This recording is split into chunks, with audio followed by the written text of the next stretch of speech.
তোর ২০ দাঁতের কামড়ে আমার কিছু হবে না। তুই ভুলে যাস না আমি নাগ, আমার দাঁত তোর দাঁতের চেয়ে বড়। আমি তোকে যদি একটা ছোবল মারি তাহলে তোর ওই থোতা মুখ ভোতা হয়ে যাবে। তুইও ভুলে যাস না আমিও কিন্তু নাগিনী। আমি যদি তোকে একবার ছোবল মারি না তুই নিজেকে বাঁচাতে পারবি না। আমার বাঁচানোর প্রয়োজন নেই। তোর সাথে সংসার করে আমার জীবনটা অতিষ্ঠ হয়ে গেছে। তুই কি মনে করেছিস তোর সাথে সংসার করে আমি সুখে আছি? আমার জীবন অতিষ্ঠ হয়ে গেছে। আমি তোকে ভালোবেসে বিয়ে করেছি আর তুই কিনা আমার মতন এত সুন্দর একটা বউ থাকতে, নাগিনী থাকতে তুই ওই কাল নাগিনীর সাথে প্রেম করছিস। তোর কি কালা চামড়া খুবই পছন্দ? ভুল, তুইও মানুষের মতো ভুল করছিস। মানুষরা কি করে, একজন আরেকজনের সাথে কথা বলতে দেখলেই তারা সন্দেহ করে। তুই মানুষের সাথে থাকতে থাকতে, মানুষের রূপ ধরে থাকতে থাকতে মানুষের মতো আচরণ শুরু করেছিস। আরে ওই কালনাগিনী আমার কোনো কিচ্ছু নয়, সে আমার ভালো বান্ধবী।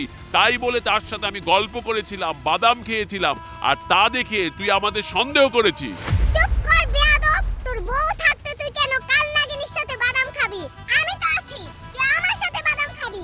তুই আসলে বেয়াদব একটা। কে বেয়াদব? আমি বেয়াদব? আমি বেয়াদব? আমি জানি পুরো সাপ সমাজ জানে। এই সাপ সমাজের মধ্যে তুই সবচেয়ে বাজে সাপ, সবচেয়ে ঝগড়াটে সাপ। লেজে লেজ বাজিয়ে তোরা ঝগড়া করিস। আমি তো অন্য একটা নাগরাজের সাথে কোনো সম্পর্ক করছি না, বাদামও খাচ্ছি না।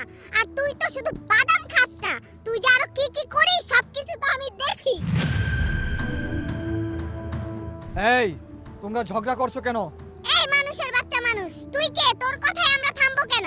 হ্যাঁ, এই দিকে আমি আমার স্ত্রীর সাথে একমত। আমরা কোনো মানুষের কথায় থামবো না। আমরা দুজনে মিলে তোকে এমন ছোবল মারবো যে তুই আর সাদা মানুষ থাকবি না, তুই নীল হয়ে যাবি। চুপ করো।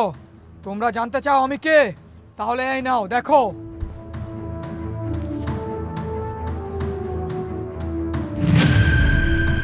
দেখেছো আমি কে? আমি হলাম তোমাদের নাগরাজ। মহারাজ, মহারাজ, আপনিও আমাদের মতো মানুষের বেশ ধরে আছেন। মহারাজ দেখুন, এই নাগিনী আমার জীবনটা অতিষ্ঠ করে দিয়েছে। না মহারাজ, ও মিথ্যা বলছে। আমি ওর জীবন অতিষ্ঠ করি নাই, ও আমার জীবনটা অতিষ্ঠ করে দিয়েছে। ও আমি থাকতে ওই কালো নাগিনীর সাথে প্রেম করেছে। ওর কালো চামড়া খুবই পছন্দ, তাও আবার একসাথে বসে বাদাম খেয়েছে। এই নাগিনী, চুপ করো। আমি বিষয়টা বলছি। ও যা করছে সেটা আমি জানি। ওইটা শুধুমাত্র ওর বান্ধবী, অন্য কিচ্ছু না। তোমরা এ নিয়ে তোমাদের সংসারে অশান্তি করো না। মহারাজ, আপনাকে অসংখ্য ধন্যবাদ। আপনি আমাদের সংসারটা বাঁচিয়ে দিয়েছেন। এই নাগিনী, দেখলি তো মহারাজ কি বলেছে? হ্যাঁ দেখেছি, কিন্তু আমার একটা শর্ত আছে। আজকের পর থেকে ও কাল নাগিনীর সাথে মিশতে পারবে না।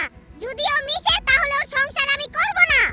এই নাগ, তুমি আজকের পর থেকে অন্য কোনো মেয়ের সাথে ঘুরবা না, বাদামও খাবা না। তোমার বউয়ের সাথে তুমি থাকবা। এরপরে যেন এই কমপ্লেন না শুনি। জি মহারাজ। যাও, এরপর আর ঝগড়া করবা না। সুখে থাকো।